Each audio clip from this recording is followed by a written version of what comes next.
Today we have a vintage Cork poet and a very, very new Cork poet. A poet whose name will be unknown to most of you, but that's something that's going to change radically in the coming years. James O'Leary is still a young man in his 20s. He's a filmmaker. He's published these poems in lots of prestigious journals already. And with that, I'm just going to let him up here now and share his book with you. Thank you.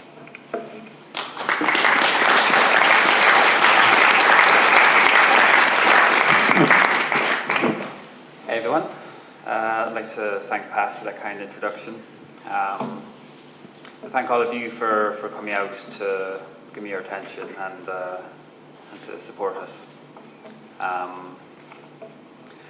So this first poem, just to set the scene, just before it opens, the armed response is set up outside my house, and I am in the shower when the guards come in. It's called Wearing a Towel, Dripping. I open the bathroom door to see 3 Gardaí, one leaving my bedroom looking dead at me. I say hello. He asks my name. I'd like to pretend I had a wisecrack ready, but they were serious. Their job had brought them to me, and yes, I agree. Mysteries need to be solved. Why do my neighbours move furniture nightly at exactly 11:30? Why does my lover close her eyes while brushing her teeth? Why do encounters with authority always begin or end with me shirtless? They tell me I've been under surveillance for 6 months. I find comfort in this, that beyond my lawn of white daisies, well-trained, neatly dressed professionals have watched over me since Christmas. I hope this continues.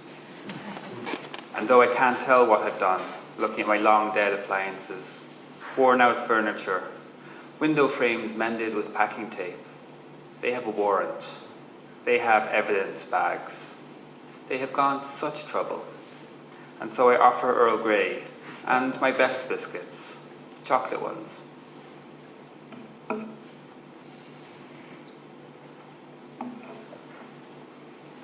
Talking you through morning. The rope broke instead of your neck. We encountered our firsts together. First fight, first drink, first arson. Thirst for more, now, again. I was with you the first time I held a real gun. A SIG P220, smuggled from Switzerland, drawn from hiding in an unfamiliar room. We walked deep into an industrial estate. Running, sirens, fierce, stupid grinning. For 18 months, my other name was Liam. I barely slept at all. In a flat with no television, but enough love and anger to fill the silent spaces between us, our skin conversed endlessly. There were monsters in that house. There was one. When I see pigeons, I remember your fear of them and my teasing. When I want to kill myself, I think about what you said.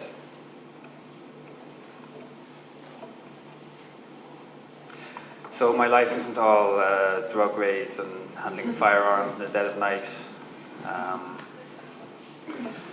And to prove it, here's a poem about how to deal with living alone. To avoid the washing up, I get on the next flight and seek God in Vondel Park, cry 4 times at a goth gig in Melkveg, and wait out front to meet the American singer. Back at the hostel, I have a 6-hour conversation with Anka. We take 2 breaks for tea and 1 for ice cream. And by the time she knows everything about me, I know 3 things about her. She likes to ask questions. She has never been in love.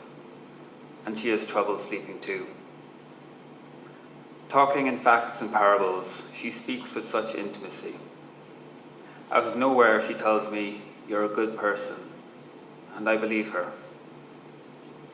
I lie awake thinking about the performer, how she leaned her head against my chest moments after I met her.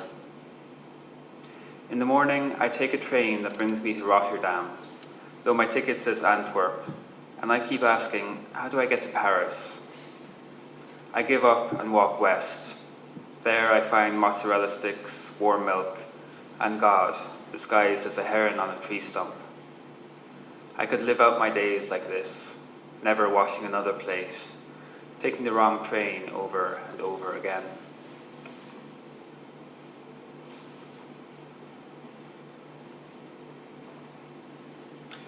We now share pots and have matching dressing gowns. We are tying our lives together, and I didn't know not to put tins in the microwave.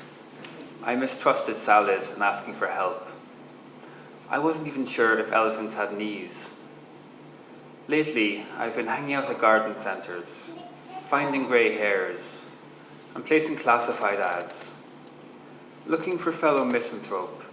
If interested, leave me alone. More than anything, I want to be alone, with you, stubbing our toes on boxes, and unpacking, and unpacking. And you are not the woman of my dreams. If you were, you would be made of spiders and spit teeth.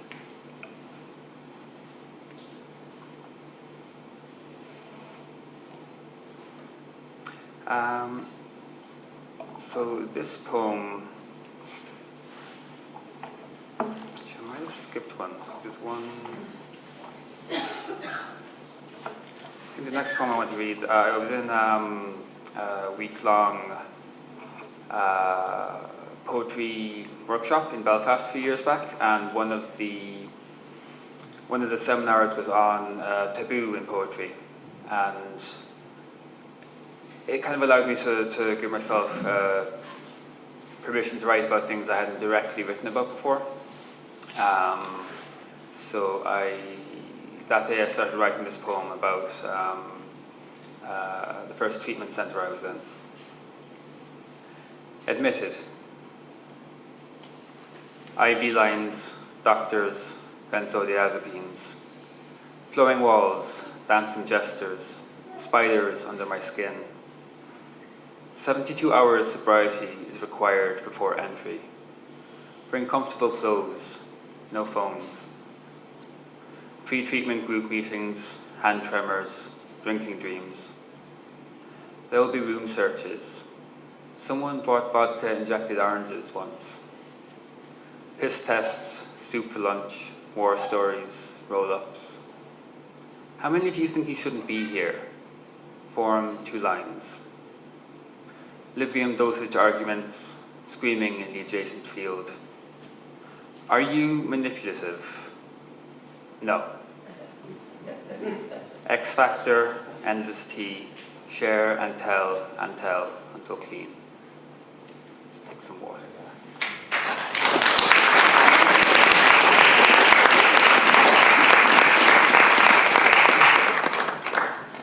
That was just an excuse to get an applause break. Thank you.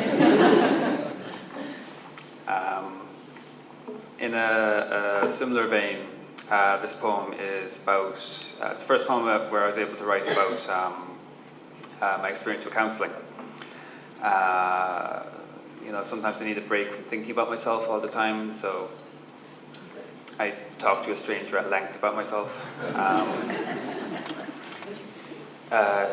It's similar to this actually, except you don't get to challenge me on anything and I don't have to pay you afterwards. So that's nice. Compulsion. Between visits, I pray and write gratitude lists.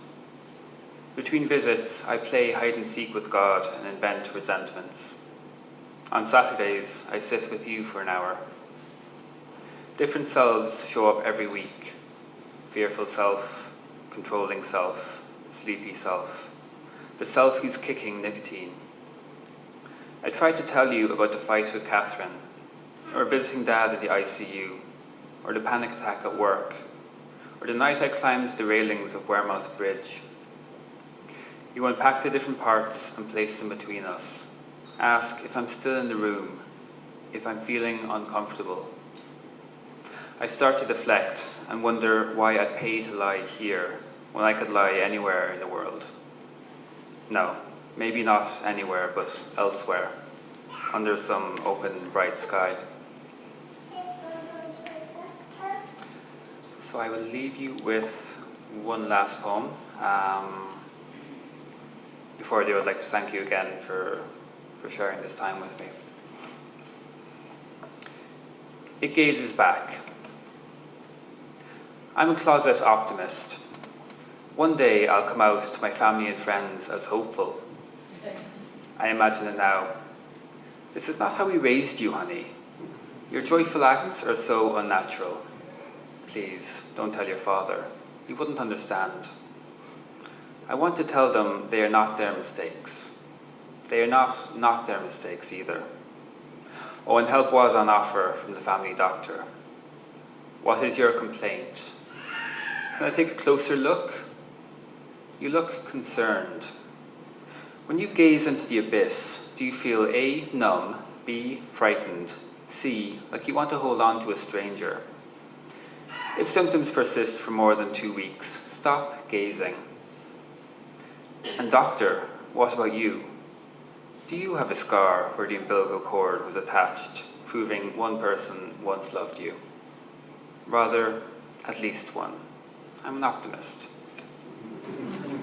Thank you.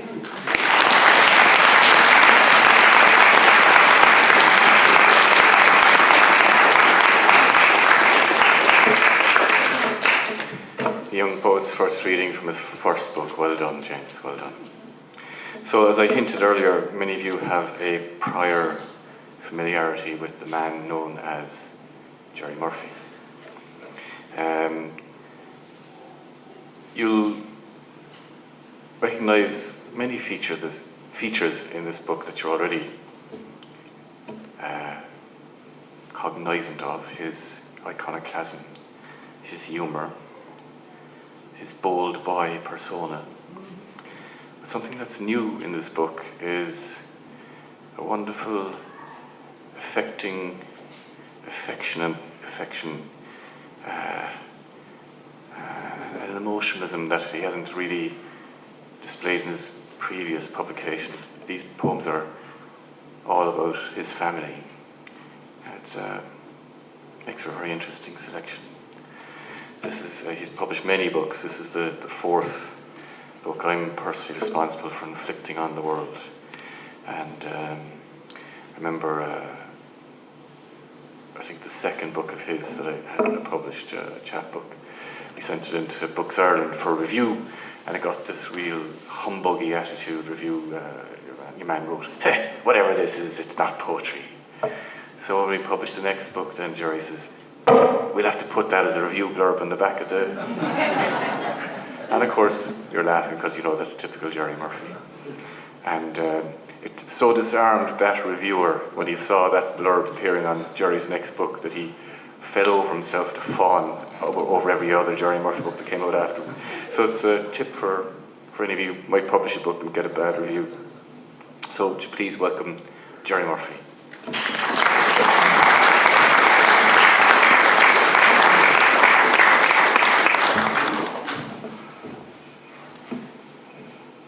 Can you hear me, Mother? Are you sitting, Mother? I came over to hear you, darling. Thank you, Pet. They let you out?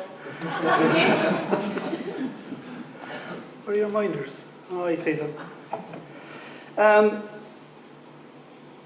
This is actually my 11th publication since 1985, and I saw a copy of my first book. Tig had it down there, small fat boy walking backwards, in the green livery, the original, which I don't even have myself. But anyway, I'm going to start off with a very short poem. I don't know if it's a real memory or a created memory, but it's called "Oh, for Fuck's Sake." This is before sort of throwaway nappies, when you had to wash them and use them again and share them around with the others in the family and the rest of it. The terry cloth nappy is cold, wet and full. I am 3 months old and already into my first all-singing, all-dancing existential crisis, and it's only 1953. These are based on incidents from my childhood, and up to about 14, 15. They actually happened, but I would say I would adapted them slightly here and there. I could have called it lies about my childhood, but learning at my grandmother's knee. If you don't behave, I'll redden the poker in the fire, take down your pants and make a Freemason of you. Warned my grandmother. How this was to be carried out, not being sure of my grandmother's familiarity with the obscure initiation rites of the Freemasons, I had no idea, being only 7 years old at the time. But I know enough to know it would be swift, brutal, and extremely painful, so I behaved. There's another memory from junior infants. I was up in the before going to the primary school, St. Vincent's. I don't know if it'll be still there, I think. School's out. 3 days after the senior infants got their summer holidays, the junior infants were let loose. It had been raining heavily all that morning and the streets were slick and dotted with puddles. We, the Noonan twins and me, must have hit every single one smack dab in the middle, leaping and splashing and squealing in a wild, exhilarating dance all the way home to our aghast mothers, who could scarcely recognise our mud-spattered faces or beaming grins.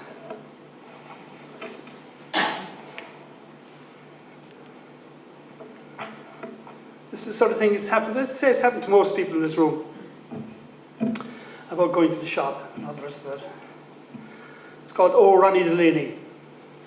Will you go down to the shop and get the Echo, a half-pound of sausages and a pint of milk? My father asks. But it's not my turn. I went yesterday, I wail. Go on, we'll time you, my mother promises. I take off like a greyhound, streaking down the hill, hurtling past Father Lynch, who shouts, "On the clock?" "Yes," I gasp in reply, and surge into top gear. I tumble into Roger's shop, get the messages on the book, and start back up the hill. Back in the house, out of breath, in a lather of sweat, I manage to wheeze at my mother. "Time?" "Time," she replies. I used to fall for it every time.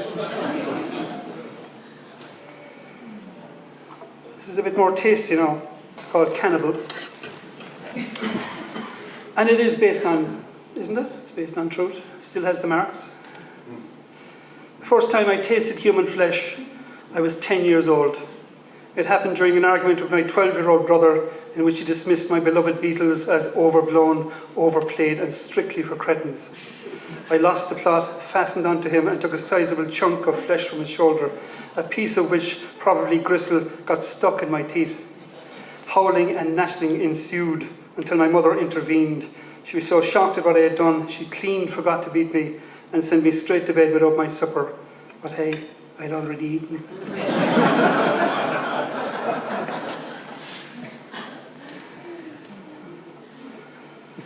And this is the title poem, My Life as a Stalinist. No, it's very short. Life as a Stalinist, about 10 minutes, I'd say. Or maybe 15. But it's coming back. Capitalist lackey, I shouted at my father across the dinner table during a discussion on the feasibility of the second 5-year plan, the return of Fianna Fáil to government, or my dismal school report, probably all three. The conversation stutters to a halt, and for a moment there is silence. My father's response is laughter, knowing full well that I'm only half aware of the meaning of my misdirected insult. You're a great one for the slogans, Gerry boy. Try to lead a little more of the literature underpinning them. In fact, go back to your beloved Stalin and study his voluminous essays on this very subject and his method of dealing with backsliders, saboteurs and lackeys, and get back to me and call me whatever you like. I'm going to finish with the last poem in this. And talk about the blank page. Talk about blank pages. 27. Oh, is it 27? Ah, yeah. I'll write it in for you afterwards. This is not actually based on my grandfather. It's actually based on Robert Louis Stevenson. But that's another long story. On his deathbed, my grandfather warns me against literature. Books, snarled my grandfather, are a bloodless substitute for life. the thick blue ink of his veins clotting happily into commas, semicolons and colons towards a sudden and glorious full stop. Thank you very much.